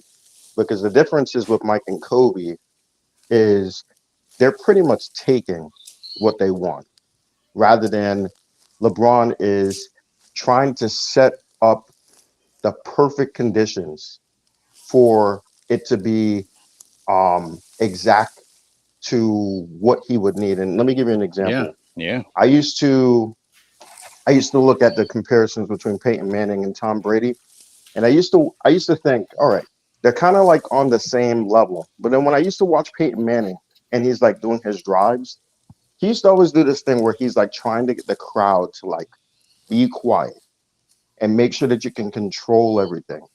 But Tom Brady, to me, he didn't really care. He's going to do what he wants to do, regardless of the conditions. And that's kind of like how I see it. Like when you guys were referencing the bubble, and there's just like the perfect conditions. There's no fans, there's no oppositions. It's the perfect environment. And how you build yourself off of those imperfect conditions kind of it gives you that stamina, that mental toughness to be able to overcome things. But I think what's happening now is because they realize he's not mentally tough enough to overcome things, they had to pretty much change the whole stage, the media, the games, everything. And it's kind of strange to think that you would have something that complex be controlled, but that's how I see it. When everything just seems like the guy said before, like the Twilight Zone, it's just too much of a coincidence. Yeah. So I just wanted to see what you guys' thoughts were on that. Well, you mentioned the bubble, so I'll start there. Was it Steven Adams in the interview and was like, dude, we're in a resort, let's not act like we're in what do you say, Serbia or some war-torn part of the world. And obviously they weren't traveling. They had their chefs. They went on Disney rides and shit in between games or whatever they did. And Stephen A. Smith, to exactly what the caller pointed out, you're in the Twilight Zone. For Stephen A. Smith to come out and try to say that may have been the toughest championship because of being in the bubble. That is clearly a manipulation. That is clearly trying to help out LeBron James, because there's no fucking way in hell you could possibly believe that that is a tougher scenario, unless you're a LeBron-minded person who listens to whatever the fuck the media says. Absolutely. Robin, what do you got to say about it? Well, I mean, this is what I'm talking about, man. When we're on this channel, man, on these live streams, man, is how these players are, man. All these kinds of things, man. Was there like a specific question that we were asked? No, he was just commenting about the media manipulation and all that sort of stuff. Yeah. Yeah, no, I mean that's what it is. Like this is what we're talking about. We're talking about changing or lowering the standard, lowering the bar for these current players. So that's why they'll always make it seem as if the past eras weren't that great. That's how they lower the standard. So when these guys don't do X, Y, Z, that's what they're doing. They're lowering the standard. That's why these guys now cheer for mediocrity now. They'll say, oh, LeBron James made it to the NBA Finals 8 straight times. They never talked about these things for Magic Johnson. How many times did Magic Johnson go to the NBA Finals? I don't know, but I know how many times he won. That's what people talked about. So now in this era, that's what the media does now. They've changed the conversation. Like you said, they manipulate these things. And this is what we're talking about, rewriting their history, right? That's what they're trying to do. They're trying to rewrite the history that we watched growing up, man. So once again, like my man said earlier, he said something about, I thought I was in the Matrix. Like I thought I was in like, a Twilight Zone. That's what they want. That's what they make you believe. That all of a sudden the things that you watched growing up didn't happen the way it happened. And all of a sudden those guys weren't great and they weren't competing, all of these things, because they're lowering that standard right now.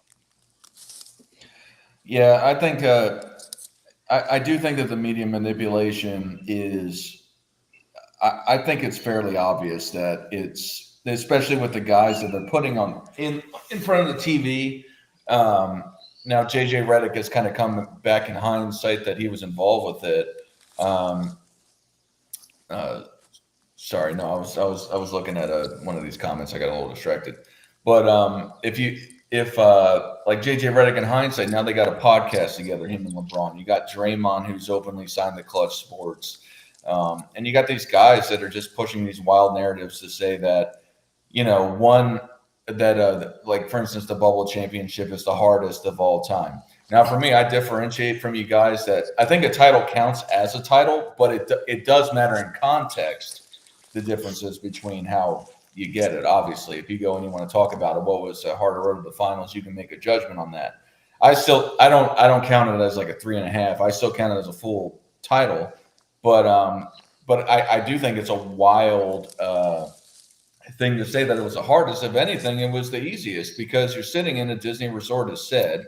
You only, you don't have the crowds, you don't have the travel, you get dined on by Disney food. All these guys that are just pampering you, and you hang out in a hotel for a few months. If anything, it was probably the easiest outside of being away from your family and stuff like that. But in respect to playing basketball and the wear and tear in your body and all of that, there's no way that is the hardest outside of, your family interests.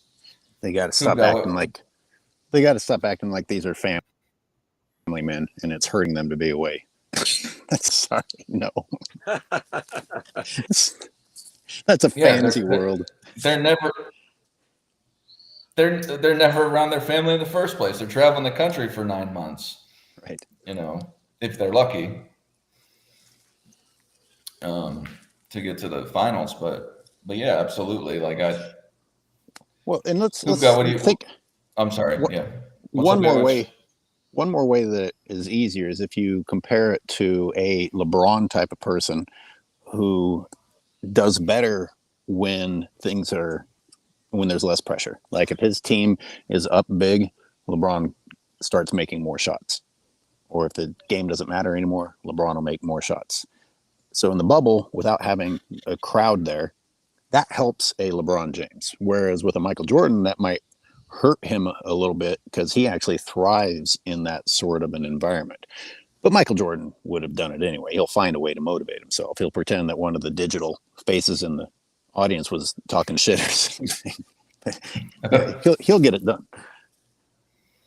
Yeah, I mean that's the whole point of Skip Bayless so eloquently naming him the front runner because yes, that's how he wants it. He wants those conditions where it's going to be favorable for him. Prime example, when you're going against a Miami Heat team with two of their best players already injured, that's what he wants. He has minimal pressure, so that helps him because again, when you're not, I would say, cut from that cloth of a Michael Jordan, a Kobe Bryant, a Larry Bird.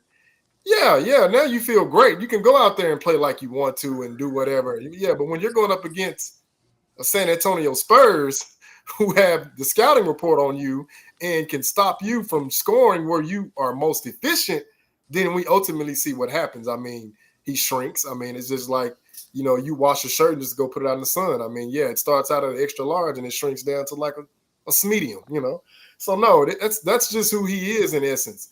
He wants the conditions favorable for him, but even still, when you stack the decks, you get obliterated by Dirk Nowitzki, who was on a mission that year. So no, I just when I see that, it's just like you want the same acclaim and notoriety as guys, yet you didn't walk the same path that they walked. It's almost akin to, you want to be served what the guys over here are eating on this table, like they're getting filet mignon, but yet you didn't do any of the work. No, you can't get the same entree when you didn't help prepare that meal. So no, you can't skip those steps. That's why I said that's another reason why he's still playing. None of those other guys, and I want to quote Sports and Fitness Rants because I remember he was making like different images of different champions, like never asked his respect, and that's true. Those guys never asked for their respect, not one time, because they know they earned it. When you have to ask for your respect, or I would say beg for your respect, you didn't earn it. You cheated. So no, you can't be in that class with those guys who earned it. We got a super chat from Callie Young. I might need glasses. For $4.99 US. Why doesn't Kyrie get more credit for hitting the shot versus Golden State? Bron gets all the credit for that 3-1 comeback. Robin, what do you got to say about that? Because this once again goes to the narratives. Yeah. They must continue to pump the narratives, man. That's why Kyrie. Think about it. When you think about the LeBron James fans, man, and you think about how they treat all these kinds of other players, the arguments. What do? They'll always bring up Scottie Pippen. You see them in the comments right now talking about Scottie Pippen. They're worried more about Scottie Pippen, Michael Jordan's teammate, than they actually are LeBron James' teammates. They talk more about Scottie Pippen than they do about Dwayne Wade or Kevin Love or Chris Bosh or Ray Allen or Anthony Davis or that same Kyrie Irving that hit one of the biggest shots in NBA Finals history. You know what's funny about that shot is the LeBron James fans will often bring up guys like Steve Kerr and John Paxson. They'll try to relate those shots and say that they were similar and things of that nature. Or Michael Jordan was saved by these players. One of the things that we have to remember about LeBron James during that sequence was LeBron James was standing off in the corner, minding his business, just getting out of the way. He didn't want nothing to do with that last play. He was over there biting his nails, blowing on his hands. That's what LeBron James was doing during that entire sequence. While Kyrie Irving got a screen, got Steph Curry on him, sized him up, got to his spot on the court, and drilled a jump shot right in his face. That goes to Kyrie Irving. LeBron James didn't set a screen for him. LeBron James didn't do any action off ball. LeBron James wasn't a distraction or a decoy on the other end. He was literally standing in the corner while Kyrie hit that shot. Michael Jordan didn't do that in any one of those sequences against the Suns with John Paxson. Michael Jordan was the decoy that play. All the Phoenix Suns thought Michael Jordan was going to shoot that ball. And what did Michael Jordan do? He took the inbounds pass, and instead of going and driving up, he made a quick pass to the center of the court, and the Phoenix Suns were scrambling, which left Paxson wide open. And we all know about the Steve Kerr play. So when we think about Kyrie Irving not getting any credit, that goes to the narratives, man, that they're always doing. They can't give Kyrie Irving credit. They can't give Dwayne Wade any credit. They'll literally bring Scottie Pippen up every single day. They'll never bring up Dwayne Wade. They won't bring up Dwayne Wade one bit. They tear down Dwayne Wade. Dwayne Wade's knees were bad. I saw someone in the comments say that, oh, how do you know that Scottie Pippen or we're giving Michael Jordan all the credit for Scottie Pippen's development? No, you're not understanding. When people try to say that Michael Jordan had nothing to do with Scottie Pippen, they talk in a hypothetical. What we do know one thing for certain is that Michael Jordan played with Scottie Pippen for many, many years. Michael Jordan never asked Scottie Pippen to be traded, never demanded the Bulls trade Scottie Pippen. Michael Jordan never demanded him trade himself. None of these things happened. Michael Jordan stayed with Scottie Pippen and he pushed him. So we don't know what Scottie Pippen would have been without Michael Jordan. But the one thing we do know is that he was greater because of Michael Jordan. Yeah, you talk about hypotheticals, Robin. Sure, I guess that there's a way we can't ever prove what Pippen might have become because he was with Jordan. He had that luxury. What we do have evidence of is how great Kyrie was before LeBron. What we do have evidence of is how great Dwayne Wade was before LeBron. So you can't spend all your time building your argument on something that can't be proven because we know what Scottie might or might not have been. I think he's weak-minded. I did an entire episode of him showing that he was weak-minded. I don't think he would have developed very well, but again, I can't ever prove it, and neither can Scottie. But what we can prove is how great the players were that LeBron James would run to before he got to them. And by the way, I did complete visual breakdowns of those exact games, the Paxson and Kerr and Ray Allen games. If you guys haven't watched them, I highly recommend you go watch those. They're kind of old now, but they're worth a watch. Yeah, okay, word. Awesome. Hoop guy, what do you got to say about this Kyrie thing? Yeah, man. See, that's another one. They'll always say that LeBron James came back from 3-1, blah, blah, blah, blah, blah. I'm like, okay, so are we just going to completely forget Kyrie's contribution to that? Because this is me. And like I said, I'm looking at it just from a basketball standpoint. Now, yeah, LeBron James obviously was the best player, but Kyrie was more impactful. The reason why I'm saying that, Kyrie Irving hit all those big shots that they needed to either extend the lead or to cut into the lead that the Golden State Warriors had established. And without him going in that game 5, again, I always have to bring this up. They talk about LeBron. Yeah, he went for 41. Kyrie went for 41. I said, yeah, but look at Kyrie Irving's shooting splits. It wasn't even close. I said, the man had the greatest shooting splits I've ever seen by any basketball player. And I'm talking about the guys who can fill it up, like just lethal scores. Like he shot 71% from the field, 71% from the three, 100% from the free throw line. Only 2 free throws, mind you. He shot 69% from the mid-range, 82% true shooting. I said they needed every bit of that phenomenal shooting efficiency because had he went out there and shot like LeBron's normal shooting percentages, they lose. Like there's no ifs, ands, buts about it. I said, to me, that's the separator. When Kyrie Irving just started going bananas in game 5, ultimately game 6, and then game 7, when LeBron James, as my man Sports and Fitness Rank said, game 7, he's over there biting his nails and stuff like that because he just missed the last 5 shots within the 4 minute 34-second mark. So the team is looking for you to convert on these baskets, but you're so unorthodox. You don't have a go-to move that you're just throwing stuff up, looking for a bailout call from the ref. Now Kyrie Irving has to save you when he gets the ball and like you're not even a part of the screen action. I mean, J.R. Smith said a great screen after he helped you out with that block, which that doesn't get talked about for some reason. And then Kyrie Irving sizes up Steph Curry, hits the 3 ultimately that puts them up. And then if you guys go look at the subsequent play, LeBron gets the rebound, and I promise you, he did not have that ball 1 full second. It probably was an 1/8 of a second. He hot potato that thing to Kyrie so fast. I mean, he did not want no part of that. I'm looking at all of that action right there, and I'm like, wait a minute. But the media just keep telling us that LeBron led this comeback. Oh, that one made me the greatest of all time. Well, what does that make Kyrie Irving? That he made all those big shots in that moment. I mean, no, we're not going to cast him off to the side like that. So, yeah, I'm rooting for Kyrie to dispel that narrative and then ultimately to dispel all the fake media pundits who were just attacking his character, all because he didn't, I guess, see their political viewpoint or he didn't look from their lens from, all the stuff that has nothing to do with basketball. So, yeah, I'm rooting for Kyrie, man, so he can just put all these idiots to bed and make them humbly get on the panel and apologize. Who's God?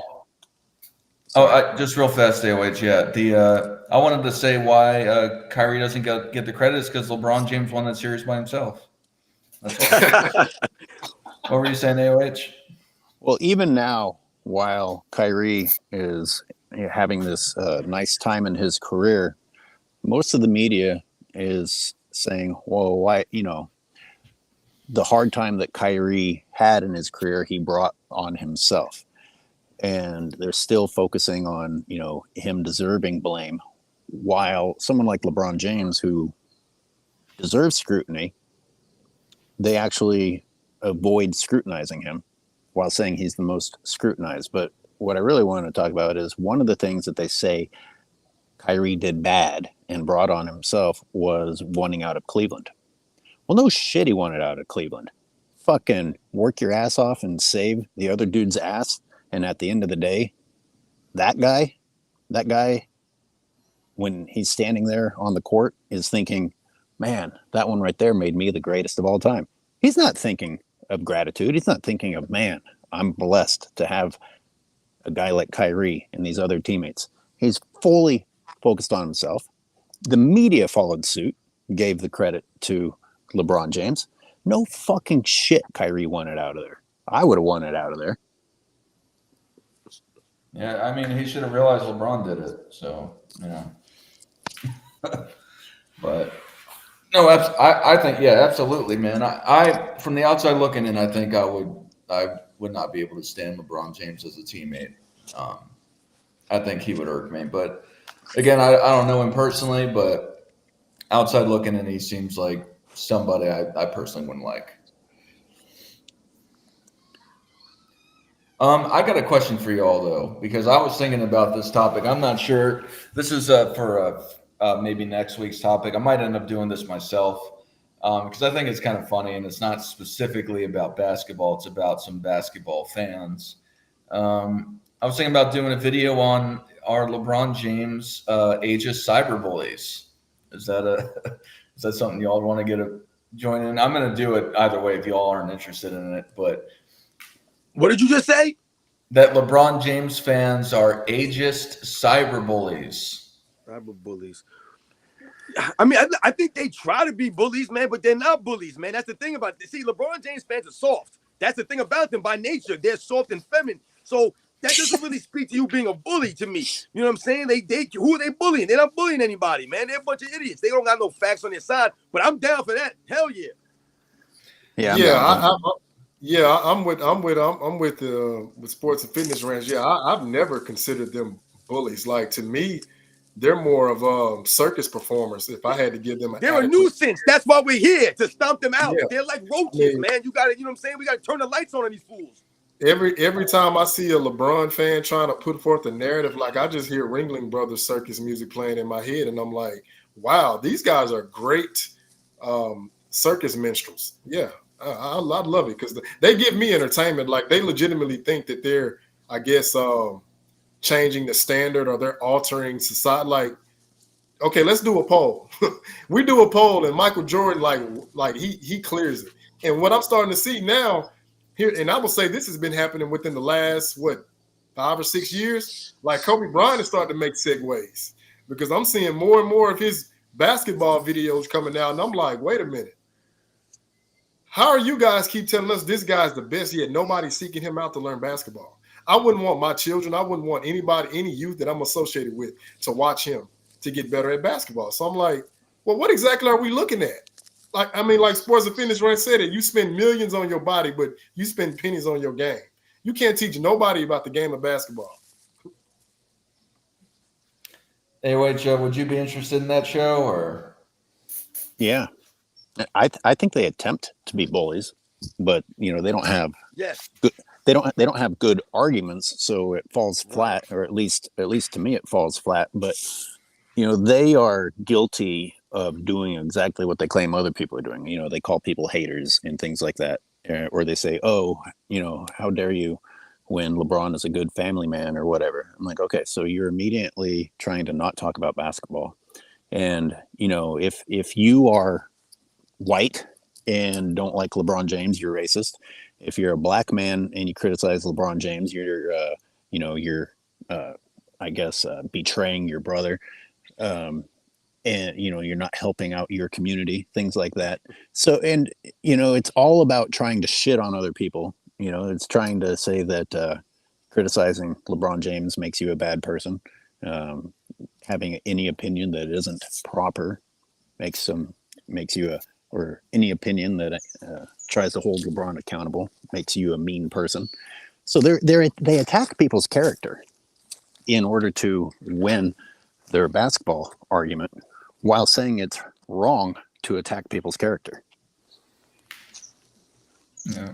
Their hypocrisy has no bounds. Hey, I got to quote Doc Holliday from Tombstone. I'm your Huckleberry. I'll be your Huckleberry. Yeah. I just think there's some real meanies, you know. I don't know. I think it's funny personally. That's why I want to do it, because it is funny when they try to do this. Hey, Dart, I'll put it this way. Every basketball dialogue that I've had, I've thoroughly embarrassed them. That's why I can't consider them bullies. That's why I said they're circus minstrels. I mean, I enjoy it because they're so easy to dissect. I'm like, yo, this is the easiest fan base to have a discussion with, and like, just easily cut them down. Easily. That's all it is, man. They try to do that. You know, I remember when Bob Cousy came out and spoke up against J.J. Redick and the things that he was talking about the players from the 50s and the 60s.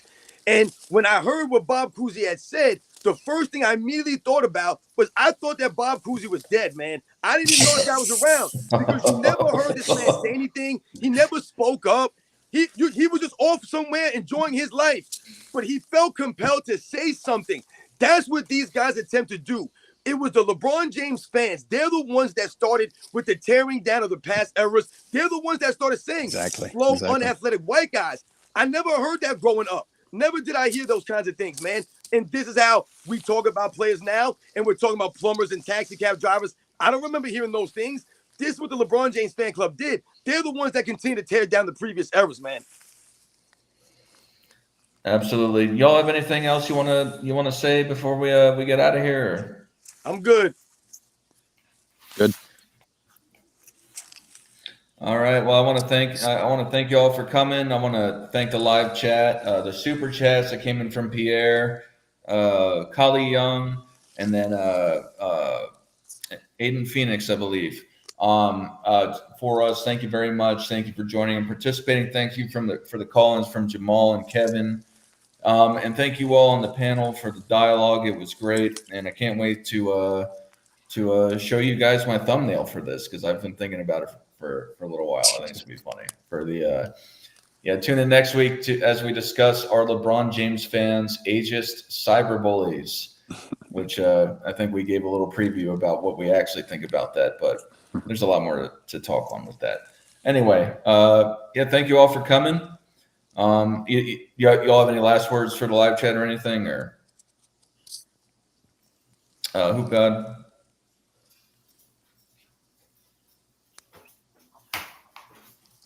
AOH? Good. Robin, you got anything for the people? Yeah, man. Much respect to everybody that, participated in the chats, man. Shout out to everybody out there. I hope you guys enjoy the rest of the day, man. Shout out to you guys, man. Once again, another great live stream. And thanks, guys. You guys enjoy the rest of the day, man. Yep. And for everyone, Michael Jordan fans are the best.